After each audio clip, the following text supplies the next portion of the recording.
in my general understanding, as long as we do not have a grander economic narrative to believe in, we do not, as a society, and any society for that matter, move to the libertarian part of existence, right? It is as long as you're holding on to some tradition in the past for your primary sense of identity, there is no way you can incorporate an updating mechanism to that mean, right? So in view of that, in view of the fact that, and first tell me how you feel, but in view of that, don't you think we need more economic narratives than culturally identitarian narratives in the Indian political sphere? Absolutely. So this is something I've always noticed. It's not just with India, but across the globe. If you look at it, ossified or rotting societies tend to looking to the past for validation, whereas societies that are economically vibrant start looking to the future. Right. This is why there's always this talk of Ram Rajya, or we should go back to the Rashidun Caliphate. If only the first 4 caliphs were alive, then the Arab world wouldn't be the way it is. And with Christianity, it was, Christ is about to come. All these Armageddon cults and things like that were all about that in that sense. Future, but based on the past. Christ is returned or whatever. In India, we still see that a lot. And the way you get out of it is economic progress in that sense. The clearest example of this that you have is in Barbara Tuchman's The Calamitous 14th Century. If you read it, she'll show you how, the tomorrow of the average peasant wasn't going to be that much better. So they used to imagine this golden past to sort of justify hope for the future. The economy is no longer like that. In an agrarian economy, the total you could only produce was this much. Unfortunately, India is still very agrarian. So, it's still that sort of medieval mindset that applies to a lot of it. But then what happens is you find these agrarian tropes dominating the urban discourse as well, right? Which is very, very scary. Now, the way of getting out of this is to have economic growth, because economic growth, like anybody will tell you, financial liberation is what gives you confidence. In India, we don't see that. I mean, INC, the International Congress, was disastrously socialist. Now the BJP has turned into, I have a theory that the CP, the Communist Party of India, got wiped out because their ghost has gone and infected the BJP. They behave like communists right now. I think Prakash Karat and Sitaram Yechury would be particularly proud of the work that Narendra Modi is doing in that sense economically. What do you mean by that? So, all this, there is no focus on growth. It is all on distribution, delivery of goods and services to the people. Where is the stimulus for growth? Okay, now you can go on about this nonsense about GST is the best thing that happened to the economy. It would have if you had a single slab GST. But, in that sense, it was Arun Jaitley who made this statement about BMWs and potatoes. How can we tax a BMW at the same rate as potatoes? And I don't think he understood that about 15, 20 years back, Lalu Prasad Yadav, who everybody, he's got a fantastic sense of humor, but he is an idiot, used to say, Garib khaye alua, Amir khaye halwa, ye kaise sah sakat hai lalua. So just because Arun Jaitley changes the context doesn't make it any less of a Laluism. So essentially what you have today, Modiism, is Laluism wrapped in a different form. It's that same destructive, no growth. Wealth is a dirty word.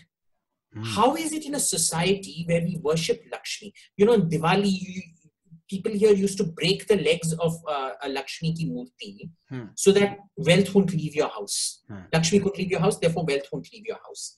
Where a society celebrated wealth. You look at the ossification of Indian thought in that sense.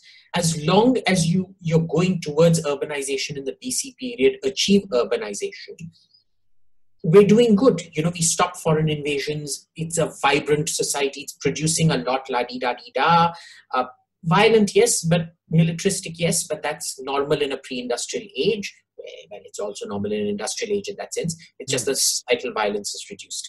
And so on and so forth. And suddenly, when this whole, across the globe, this period of feudalism and deurbanization sets in, that's when this whole sort of self-doubt, this poverty and things like that set in, and you have a sort of, the mind becomes a mean, nasty place, closed up and things like that.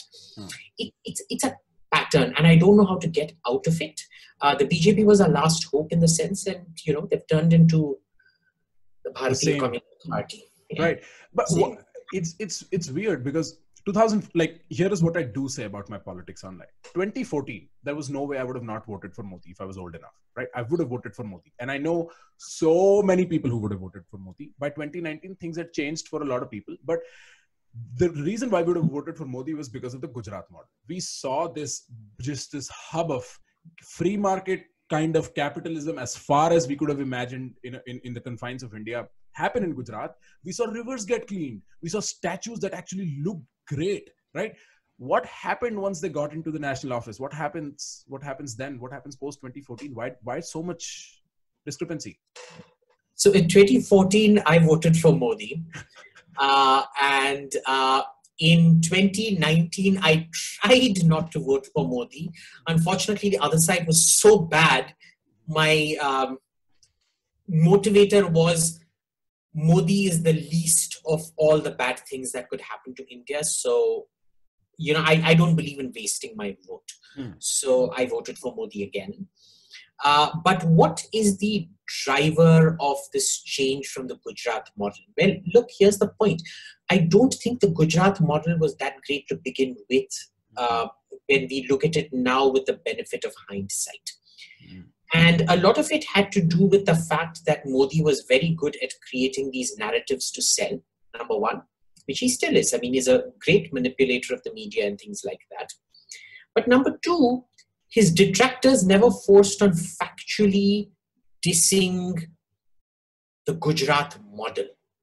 All they ever went on was on a Godhra,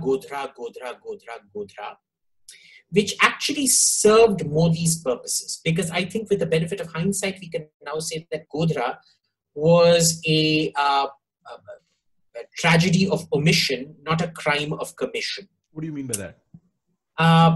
So the opposition would have you believe that Godhra was deliberately spurted on by Modi and the BJP and all of that. All the evidence that we've seen doesn't seem to support that, because everything's been shut down by the Supreme Court. And if you look at all the transcripts from the Supreme Court, it certainly does support omission. Now in India, you don't have crimes of omission.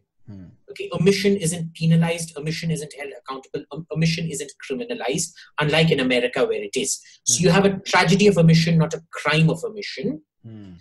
So the opposition wanted you to believe it was a crime of commission. And they went on shifting goalposts, lying, overstretching themselves just to prove this one point.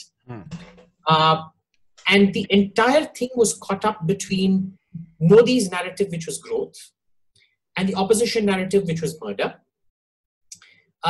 Both of which in that sense were completely false. So you look at a state, a small state like Gujarat that only sends 20 MPs to parliament.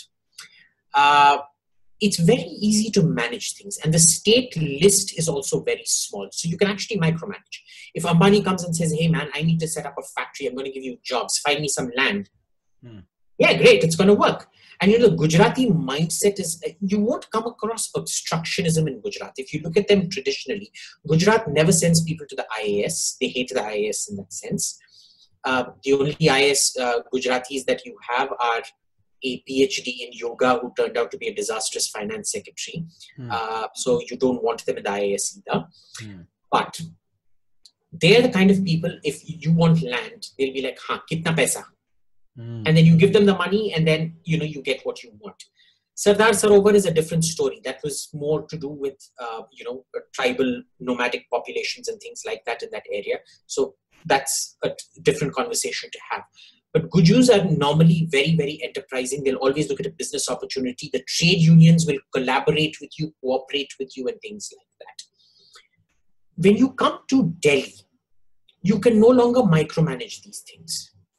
The problem set increases geometrically. I mean, forget geometrically, it's a quantum increase. You're looking at a lot more subjects. The complexity is great. The heterogeneity grows by many millions of folds, because, as you know, any state also, there is no homogeneity out there. Even in a state, landholding patterns change, inheritance patterns change, all kinds of things change.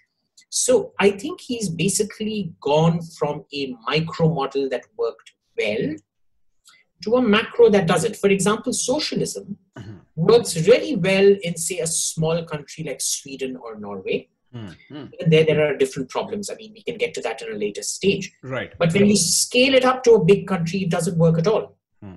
So it can work in a village. So the Gujarat model was great for Gujarat. When you scale it up nationally, it just turns out to be socialism. And the problem is we didn't understand at that point that the Gujarat model was very state-centric. He did not privatize power or anything like that. He just made them more efficient. That was all. Right. He can't do that at the center. He's got this sort of mentorship affection to the IAS that handheld him through the Gujarat phase. He doesn't realize that, you can dealing with a state, being a district magistrate or a collector, you're dealing literally with a population of about 3-4 million people. You're looking at their problems. You can sort it all out at this kind of micro level. Macro, it doesn't work. So you've got two matched range of low competences that have been Peter principled onto a, onto a national structure, which they are completely unsuited for.